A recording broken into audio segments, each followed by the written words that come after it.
Merci Joseph de tout cœur et merci aux organisateurs. Je m'excuse, je vais parler en français. On y soit qui m'y pense. J'espère que François David Sebat est dans l'auditoire. Il a inspiré, il était à l'inspiration de cette petite conférence que je vais présenter rapidement euh, concernant le genre de réduction, hein, que propose Lévinas, car c'est plutôt extraordinaire et ça occupe 3 pages, en fait, 2 autrement 4. Donc, Lévinas sur la réduction et les multiples sens de la dite réduction. Merci. Okay. Alors, j'aimerais qu'on revienne en 1975, un an après l'apparition de Autrement qu'être, où Lévinas engage un certain nombre de professeurs hollandais concernant diverses questions dans sa méthode. Alors, Lévinas répond à une question pour le moins anguleuse à Theo de Boer, n'est-ce pas? Lévinas dit concernant sa méthode, je pense que malgré tout ce que je fais, c'est de la phénoménologie. Même s'il n'y a pas de réduction, selon les règles exigées par Husserl, même si la méthodologie husserlienne n'est pas respectée. Alors, parmi d'autres différences d'avec Husserl, telle son inflexion herméneutique du projet eidétique husserlien, Lévinas remet bien en cause la méthode transcendantale husserlienne, laquelle consiste toujours à chercher le fondement, dit Lévinas. Métaphore empruntée à l'architecture, ajoute-t-il, mais qui ne s'est jamais montrée à la hauteur de ses promesses chez Husserl. La méthode lévinassienne offrirait par contraste une autre manière de justification d'une idée par l'autre, passer d'une idée à son superlatif, jusqu'à son emphase. Autre façon de dire Lévinas forcera le langage vers la métaphore absolue, celle qui perturbe toutes les autres métaphores, en dernière instance, vers le non-NOM indicible. Alors, comme Lévinas le souligne, la nouvelle idée se trouve justifiée non pas par la base, ni par le fondement de la première, mais par sa sublimation. Autrement dit, par un devenir superlatif. En ce sens, l'emphase et ses itérations travaillent de pair à la manière d'une réduction tacite, appliquée au langage quotidien et cherchant à atteindre l'auto-affection dont nous venons d'entendre quelques mots, qui fait partie intégrante de la pratique. Du coup, que la nouvelle idée soit justifiée par sa sublimation la porte, à travers l'ontologie théorique, vers un agir mondain. Dans un certain sens, dit Lévinas, le monde réel est le monde qui se pose en forme un jugement. Mais se poser d'une manière véritablement superlative, je ne joue pas sur des mots, dit-il, n'est-ce pas, s'exposer au point de se faire langage. Alors, une fois de plus, voici à l'œuvre la réduction à l'enchevêtrement du langage et de l'affectivité. Plus tard, ce sera à l'affectivité et du texte ou des textes. Notons ici que Lévinas ne joue pas sur les mots, comme il prendra soin de le souligner face à Theo de Boer. Chez un linguiste comme Roman Jakobson, la performativité textuelle serait fondamentale à tout langage littéraire. Mais faisons observer qu'une poétique de l'exposition de soi ne ressortit chez Jakobson ni à la poésie lyrique, ni à la poésie épique. En d'autres mots, il n'existe aucun terme technique pour désigner une, disons, poésie à la deuxième personne.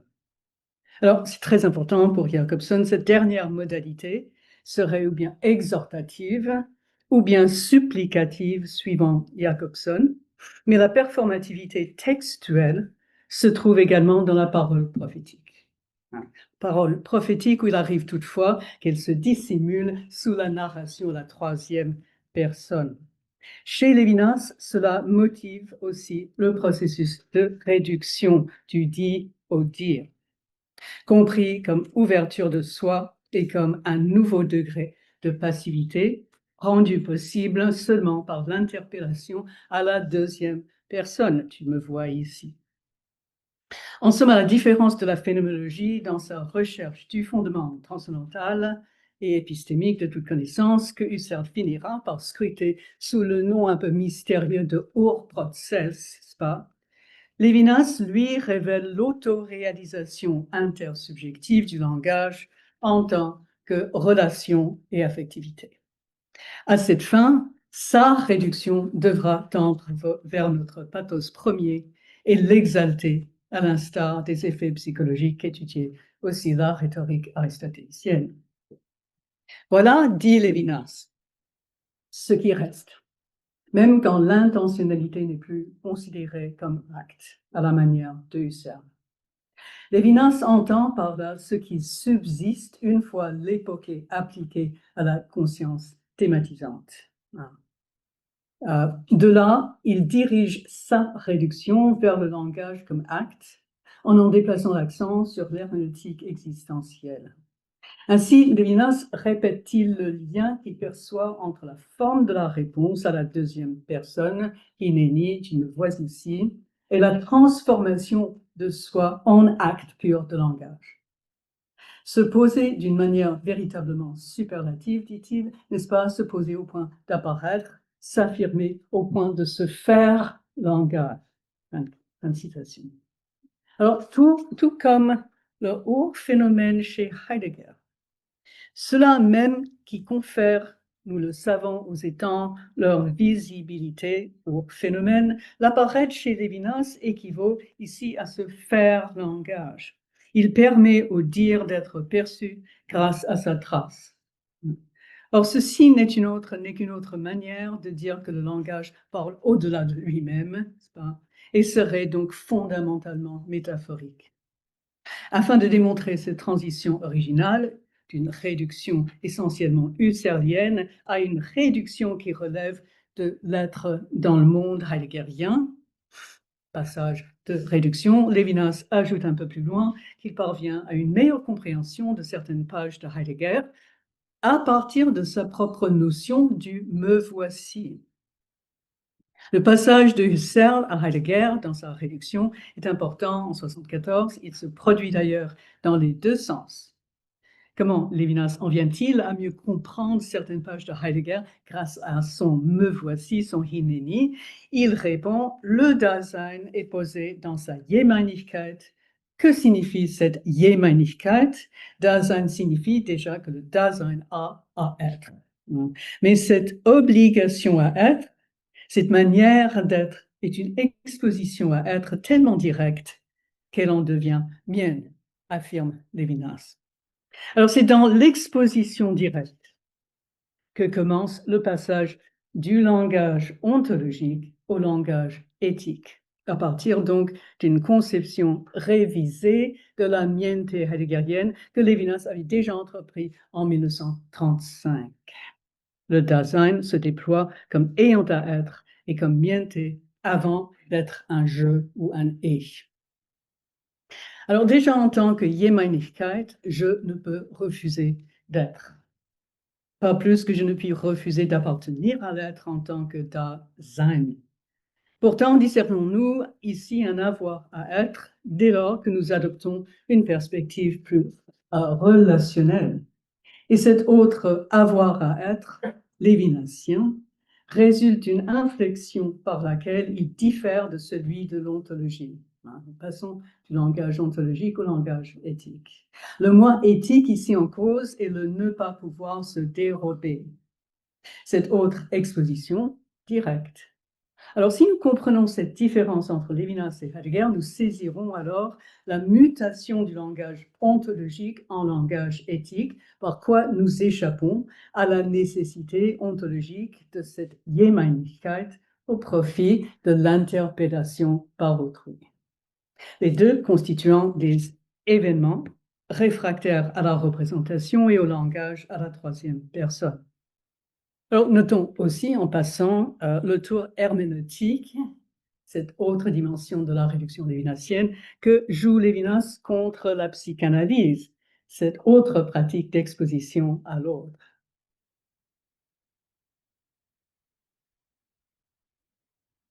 Alors, en somme, je propose qu'en 1974, Lévinas recourt à une sorte de double réduction, non pas au passé et aux autres égaux dans la sphère intime du moi, comme chez Husserl, mais on l'a vu à l'affectivité et au langage, hein, c'est-à-dire à l'affectivité et à sa transmission écrite. Nous n'avons affaire, en l'occurrence, ni aux idées, ni à la sphère intime du moi, et pourtant Lévinas s'autorise toujours du geste de Husserl, ainsi que de la technique phénoménologique. Comme il le disait déjà en 1959, je cite, « Aller aux choses elles-mêmes signifie d'abord ne pas s'en tenir aux mots. » qui vise seulement un réel absent. Fin de citation. À quoi il ajoute l'imperfection de la visée signitive. Husserl la reconnaît dans l'équivoque qui glisse dans la pensée verbale. Pourtant, cet équivoque est aussitôt posé comme étant essentiel à la pensée qui s'appuie sur les mots. Critique de Husserl. S'appuyer donc sur les mots serait inéluctable à suivre Husserl, qui lui définissait le langage comme élucidation et communication. L'évolution de la critique lévinassienne de Husserl. Pour sa part, Lévinas comprit le langage comme ce qui forme l'horizon d'un sens tout corporel, qui de droit précéderait le langage, et c'est justement là que sa réduction se met en branle. L'équivoque husserlien, le langage compris comme désignation et horizon, a donné lieu, on le sait, à l'accusation de circularité chez Husserl, circularité entre expérience réduite et présence inévitable, mais non reconnue par le langage, problème chez Husserl. Husserl, bien sûr, n'avait pas de choix que d'écrire sur l'intuition pure, d'employer des mots pour exprimer le pré-linguistique. Par contraste, en 1974, Lévinas fait sa réduction en place autour du langage comme agir, non pas comme description, comme agir, comme performatif, et autour du sens comme d'emblée dialogique, relationnel, au lieu d'appartenir à quelques préconceptuels déjà épistémisants. Cette précondition, à la fois conceptuelle, relationnelle et nécessaire, dit Lévinas, pour nous, et se trouve caractérisée par Lévinas comme un événement créateur spontané qui mérite beaucoup de développement. Alors, la réduction donc, que Lévinas applique au langage semble rompre avec la circularité du langage et du pré-thématique déjà soulevée chez Husserl, bien que des opérations extralinguistiques se trouvent aussi développées dans les investigations phénoménologiques génétiques. Je veux dire que la réduction lévinassienne semble se rapprocher de la conception qu'avait le jeune Heidegger de l'indication formelle. Rappelons que ce dernier opposait son indication formelle à partir de 1921 jusqu'en 1927 pour critiquer la conceptualité, le formalisme chez les néo-kantiens, ses collègues et contemporains. L'indication formelle. Dans Autrement qu'être, la section intitulée La réduction, vous pouvez le voir, se résume à 3 pages, presque comme une sorte d'incise dans le livre. Mais à vrai dire, cette même réduction se poursuit dans la section suivante, le dire sans dit.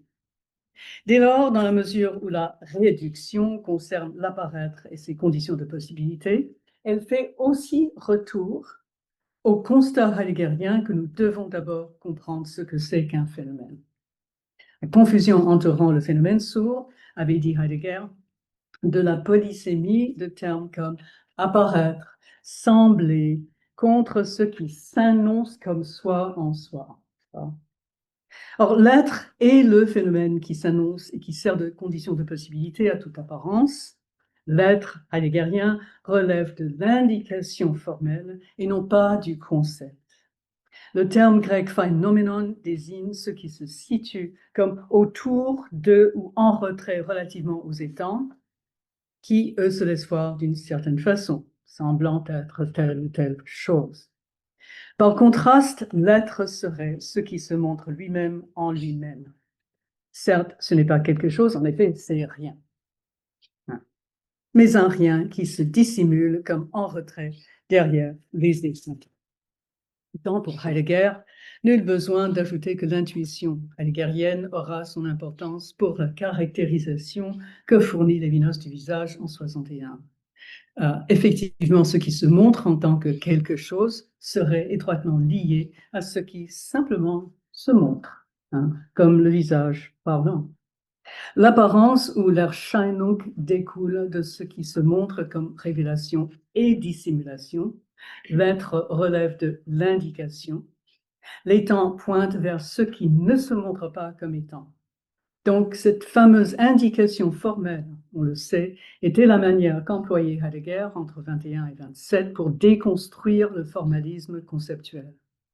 Comme il écrit dans Être et temps, ce qui fait l'annonce est ainsi amené au jour, se montre effectivement, mais d'une telle façon que, comme une émanation, terme très étrange chez Heidegger, comme une émanation de ce qu'il annonce, il le garde constamment voilé en lui-même.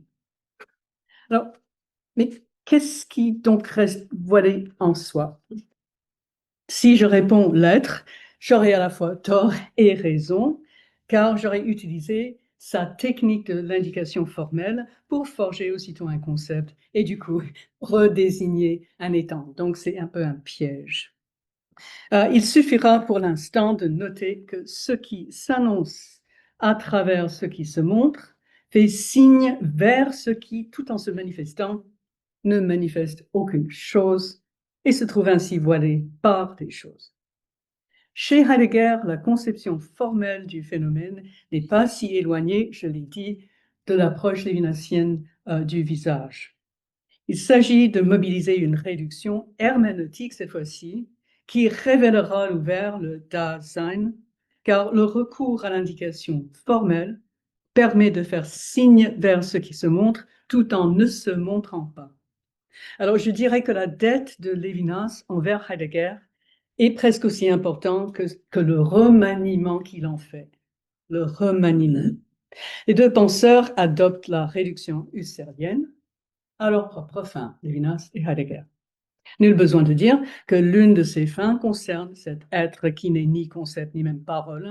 L'autre fin, la fin que poursuit Lévinas, s'occupera du dire et du non-NOM et exprime notre condition corporelle, notre susception pré-originaire à l'autre. Alors, quant au non-NOM indicible, il inaugure une structure du langage à deux niveaux dont l'inspiration provient, je l'argumente dans cet essai complet, de Maïmonide. Je me tourne maintenant vers la section La réduction dans le livre, qui constitue l'ultime partie du chapitre 2 de l'intentionnalité au sentir. D'entrée de jeu, Lévinas avoue être obligé d'employer le verbe être pour désigner l'en deçà de l'être. Et j'imagine qu'il songe par là à ce que dit Heidegger de la luminosité qui permet aux étangs de se montrer tout en ne se montrant pas comme un étang. En toute conscience, Lévinas assimile l'être au maudit, vous le savez, maudit à son sujet parce que le dire tant deçà de l'être se fait dicter et expire ou abdique dans les maudits, n'est-ce pas, en fable et en écriture. Ça, c'est Lévinas. Les termes expirer et abdiquer sont ici très importants car leur unique ressource consiste à s'en remettre à l'allégorie ou au récit, au langage du récit, bref, de la Torah et d'autres textes. Outre l'effort déconstructif des maudits, l'expression de l'en-deçà de l'être dans le langage quotidien ou philosophique insiste sur la persistance d'un indicible, n'est-ce pas, qui exprime, comme l'exprime l'allégorie bien connue de la fameuse pomme d'or entourée de filigranes argentées dans Proverbe. La question devient du coup, le dire peut-il se montrer? Et qui plus est, peut-on comparer le dire à ce que, chez Heidegger, s'annonce comme soi-même en soi-même? Réponse, non pas d'emblée. Mais la structure d'annonce me semble similaire. Comme nous l'avons avancé, c'est par l'agir que le langage ontologique peut et doit devenir langage éthique. En somme, et eu égard à ce que je viens de dire, la trahison du dire serait inévitable, tout comme les non-pointes vers un sujet pour l'identifier, mais trahissant du coup, en fait, la susception préoriginaire de ce sujet et que Lévinas découvre. Bien sûr, cette thématique va aussi faire songer à ce que Derrida appelait les conditions d'impossibilité. À la différence de Husserl, rappelons, pour qui la circularité langage-perception ne lui semblait pas vicieuse, puisqu'il tenait pour réel le prédicatif d'un côté et consentait d'un autre à ce que le langage formât un horizon muet en nous. À la différence donc de Husserl, Lévinas comprend le langage comme étant nécessaire à la transformation de l'ontologique en éthique.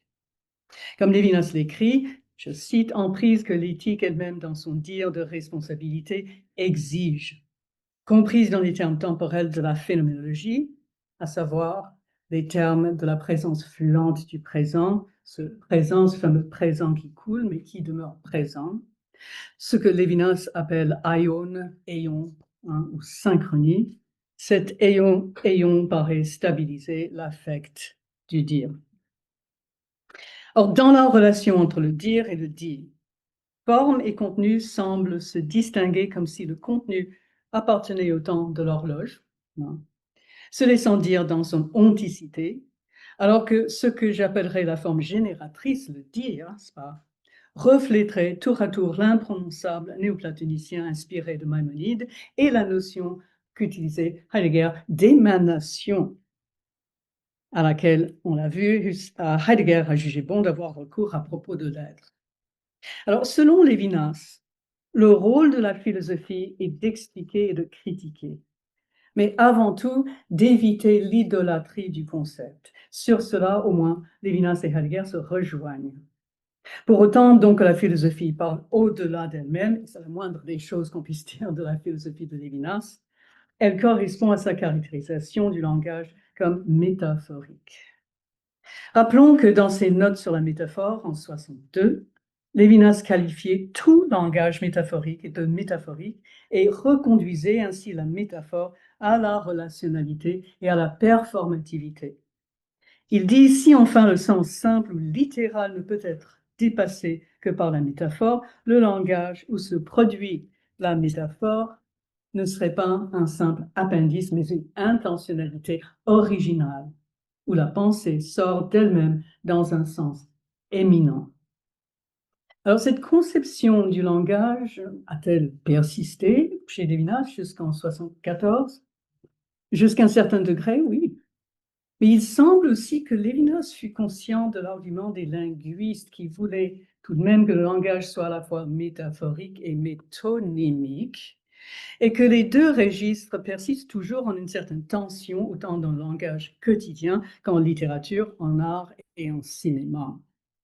Roman Jakobson faisait remonter les deux tropes, métaphore, métonymie, jusqu'à la structure de nos rêves, avec leurs symboles et leur contiguïté temporelle insoupçonnée. La métaphore et la métonymie persistent en tension, je l'ai dit, mais les deux partagent, voici ce qui est un peu remarquable, ce que Jakobson finit par appeler la substitution.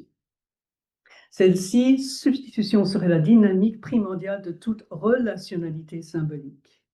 Il semblerait que la réduction lévinassienne appliquée au mot dit vise, par-delà les opérations substitutives du langage, une substitution plus charnelle, voire préintentionnelle. Et en cela, son effort ne serait pas si différent de l'effort de Husserl qui allait chercher dans les années 20 le prédicatif à la racine de l'intentionnalité. Mais si tel est le cas, alors la réduction du dit au dire ressemblerait par sa structure à ce que Lévinas avait déjà taxé de amphibologie de l'être, comme nom et verbe, pointant vers l'il y a en dessous, le prédicatif. Cela dit, la priorité chez Lévinas restera une réduction du langage ontique, ontologique, vers le langage éthique. Et quoi qu'il sût des linguistes, le phénomène de la substitution demeure la qualité fondamentale, alors que l'événement de toute relationnalité, chez Jacobson, chez Lévi-Strauss, le dernier Merleau-Ponty et enfin dans la réduction radicale à la chair chez Lévinas. Ce dernier ajoute alors que l'avantage du philosophe et de sa réduction est de se dresser contre nature. Je cite, l'effort du philosophe et de sa position contre nature consiste, tout en montrant l'en-deçà, à réduire aussitôt l'aion qui triomphe dans le dit et dans la monstration. Alors, ainsi conçu, le langage philosophique sert lui-même virtuellement de réduction. Notons la radicalité de la réduction mise en œuvre. L'opposition à la physis, à savoir à l'être chez les Grecs, va à l'encontre des sens hérités de la nature qui serait un aeon chez Lévinas. Alors tout cela résonne avec les thèmes discutés dans l'ouvrage Autrement qu'être. Ainsi, la réduction est à la fois intertextuelle et intratextuelle relativement au texte en cause, Torah, Talmud, certaines littératures, passées dans cette section sous silence, pas besoin de les énumérer, ils offrent un matériel allégorique et critique que mobilisera ailleurs Lévinas. Et il en dit presque autant lorsqu'il rajoute réduction, je le cite, Lévinas, réduction qui ne saurait se faire à coup de parenthèses, lesquelles sont au contraire œuvres d'écriture. Réduction, dit-il, qu'alimente son énergie l'interruption éthique de l'essence. En revanche, la réduction à l'affectivité tient sa motivation d'une relationnalité éthique interruptive. Serait-ce là cette émanation subreptice qu'on a vue aussi chez Heidegger, la signifiance de la signification? Rappelons les mots de Heidegger, ce qui fait l'annonce, certes, se montre bien, et de façon telle que, comme émanation de ce qui s'annonce, il le garde constamment voilé en lui-même. Bien entendu, l'affectivité lévinasienne ne fait pas le même travail que l'émanation néoplatonicienne, ce qui avait permis à Heidegger de laisser tomber ce terme plutôt curieux en parlant de la luminosité et du voilement de l'être. Mais à supposer qu'il y avait influence, qu'est-ce qui est voilé et qu'est-ce qui donc voile dans l'œuvre de Lévinas en 74? Peut-être pourrait-on parler de kavod ou d'illéité, quoique la gloire, toujours reliée à la rencontre humaine, découle du texte, en serait tributaire, encore une fois compris comme Bible et Talmud. Et je crois que Lévinas aurait évité tout recours, comme chez Heidegger, à la révélation comme luminosité visible.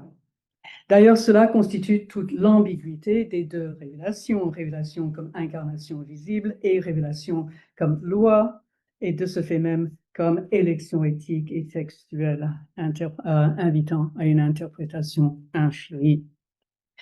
Et comme l'avoue Lévinas, sa réduction débouche sur l'ambiguïté de l'indiscrétion ancillaire du langage abusif qui divulgue au profane l'indicible, mais qui se laisse réduire sans effacer l'indicible dans l'ambiguïté ou dans l'énigme du transcendant, où l'esprit essoufflé retient un écho qui s'éloigne. Ça, c'est Lévinas. Ne serait-ce pas là la fonction de ce qu'on peut appeler le nom N majuscule? L'esprit entend un écho. Dans la Genèse, presque à la manière de Dieu qui plane au-dessus de l'abîme et ne devient Dieu qu'une fois la parole adressée. Avant le mot dit, avant l'étrange allégorie dans Bereshit, dans de l'acte de parole, la situation d'avant la création implique l'adresse d'un esprit, l'esprit de Dieu, divin, à l'esprit des profondeurs. Alors, ne peut-on pas dire dès lors que l'allégorie de cet esprit divin rappelle la métaphore du dire, cependant que l'esprit abyssal, ce pôle informe dans Bereshit, serait, lui, chaotique comme l'Ilia? Peut-être. En tout état de cause, voici l'émergence allégorique de la signification originelle via des mots adressés, ou mieux encore, adressés à. Mais à quoi? Dans la Genèse, au tohu vavohu, acte qui coïncide paradoxalement avec la création ex nihilo. À son tour, la création y répond comme lumière. Et ici émerge un monde grâce à l'adresse, et je parie que Lévinas a tout cela à l'esprit, consciemment ou inconsciemment.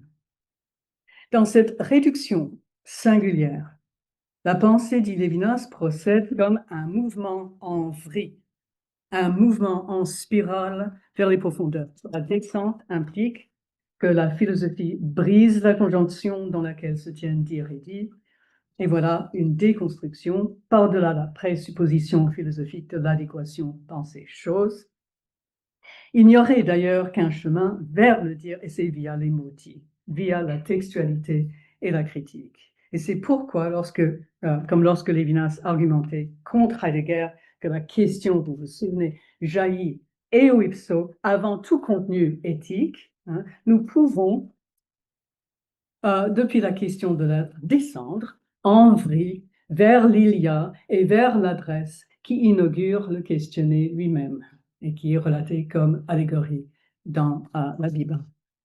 Lévinas reconnaît qu'on ne peut y remonter par la réduction qu'à partir de ce qui se montre, c'est-à-dire à partir de l'essence et de l'aion thématisé, l'unique dont il y a manifestation. Mis à part d'autres considérations, nous savons que l'essence et l'aion, ainsi que la conscience temporelle et temporisante, appartiennent tous à la réflexion, n'est-ce pas? Et Lévinas rappelle que cette temporalité, cette aion ou aion, aura déjà effacé la diachronie, tout comme elle aura effacé l'historicité fondamentale que Lévinas emprunte à Merleau-Ponty. Mais que signifie le terme ambiguïté dans l'expression se laisse réduire sans effacer l'indicible dans l'ambiguïté ou dans l'énigme du transcendant où l'esprit essoufflé retient un écho qui s'éloigne. Qu'est-ce à dire? On le comprendra mieux lorsque Lévinas aura répété en soulignant son hésitation à éliminer jusqu'à la notion d'apparence transcendantale. Quelque chose que la pensée spéculative cherche à aborder, mais qui s'exprime plus clairement dans l'allégorie de la création. Notons que nous n'avons pas encore déterminé le sens de cette remontée en deçà de l'être par le passé. Cela parce que cette remontée en deçà de l'être n'est pas. Et la contribution de Lévinas serait comme une sigétique écrite, une pratique du silence. Toujours est-il que la réduction mène là où il n'y a plus de vérité ni d'erreur, pas au sens de l'ontologie du moi. La réduction ne peut même pas dissiper l'apparence transcendantale, l'illusion, si vous voulez, transcendantale, ajoute-t-il, et comme une réduction à la nuit, aux ténèbres, elle ne clarifie rien. Quoiqu'elle commence avec une ontologie où la signification et l'être paraissent indissociables. Dit Lévinas que l'être et les étant véritablement vrais soient dans le dit et qu'ils se prêtent à l'expression et à l'écriture, n'enlève rien à leur vérité et décrit seulement le niveau et le sérieux du langage. Il y aurait donc une certaine vérité qui ne serait pas le contraire de la fausseté, et elle se trouverait au niveau que Lévinas appelle la signifiance de la signification. Alors, je souffle un peu, c'est aussi pour cela que le terme qu'il utilise d'ambiguïté implique qu'on ne dissipera jamais une apparence transcendantale. L'articulation entre le sens et la signification a longtemps figuré dans la pensée de Lévinas, qui fait d'ailleurs valoir que la réduction, maintenant, il écrit avec R majuscule, la réduction n'entend nullement dissiper ni expliquer une apparence transcendantale quelconque. La signification ou le dit se caractérise non pas par la sollicitude ou par le care, elle est simplement un frémir, comme si Lévinas subvertissait die Angst heideggerienne devant le néant éprouvé par le Dasein. Conçu en langage épistémique, le frémir lévinassien me place devant ce que j'appellerais une agentivité halogène, Il écrit bien, mais voici la réduction du dit au dire, au-delà du logos, de l'être et du non-pas ou de non-être. Les deux se trouvant bien sûr dans le dit, dans des mots écrits. Il ajoute là la réduction à la signification, la réduction à l'un pour l'autre de la responsabilité, ou la substitution, la réduction à l'inquiétude au sens littéral du terme ou à sa diachronie que malgré toutes ses forces, l'être ne peut éterniser. Cette réduction dénude, on le voit bien, à un sujet particulier, simultanément investi et désinvesti de soi, comme une herméneutique profonde de ce que la psychanalyse appelait le transfert affectif. De là s'ouvre une nouvelle question qui mérite notre discussion pendant la période des questions, si vous voulez bien. Et c'est la fin de cette section sur la réduction, c'est la question de la justice. Or, puisque nous ne nous déplaçons d'une ontologie vers quelque autre ontologie, puisque ce qui se situe par-delà vérité et non-vérité, on appelle néanmoins à la justice, Lévinas pose une ultime question inattendue: peut-on justifier l'être? Nous sommes à 5 lignes de la fin de la section lorsque Lévinas propose son ultime inversion. L'être ne requiert-il pas, lui aussi, une justification? Il fait valoir qu'il serait possible de montrer qu'il n'est question de dire et d'être que parce que le dire ou la responsabilité réclame justice. Non. Alors, il ne s'agit en revanche de questions et d'affirmations que si cet être heideggerien n'a jamais donné quoi que ce fût, et que l'être en son fond demeure tohu vavohu, tohu bohu, avant le dit ou l'adresse qui le transforme. Une réduction donc paradoxalement prélinguistique, comme certains phénoménologues ont tenté. Mais cette réduction n'a jamais été mieux appuyée que par Lévinas et par son écriture, sa réduction à l'écriture. L'idée principale étant ceci, que l'être ne saurait se justifier sinon par la signification sous-bassée par la signifiance. Peut-être croit-on bien connaître l'argument, mais ce dernier révolutionne le procédé réductionniste chez les phénoménologues et les herméneutes dans la tradition heideggerienne, qui dorénavant, la réduction interrompt le temps de la conscience transcendantale, lequel bien sûr aura tout fait de se réinstaurer. Alors, je propose de m'arrêter là pour respecter le temps.